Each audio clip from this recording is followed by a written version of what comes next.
बार्ता देवे से सहिता को वेलकम करुच्ची माइक को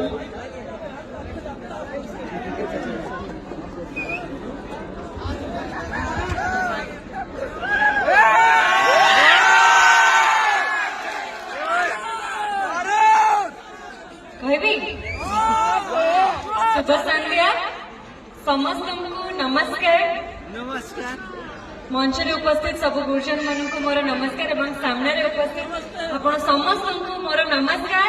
हैप्पी न्यू ईयर। आशा करूची इंग्रजी नववर्ष रे आपण समस्ते बहुत खुशी रे थिबे, बहुत मजा मस्ती करथबे। वर्ष जाक एमती मजा मस्ती करंतु, एमती भल काम करि चलंतु। प्रभु श्री जगन्नाथ आपण समस्त को घंटा गोड़े रखंतु, खुशी रे रखंतु। आज बहुत खुशी लगुच काठ बाउंसुली 25th एनिवर्सरी प्रीमियर लीग रे आमे माने आसी परिछु एठिकी। संपत सर, सौम्य सर, जगन्नाथ सर बहुत बहुत धन्यवाद हमको इनवाइट करिसेंती ए मंच को, जहा द्वारा कि आमे माने आपण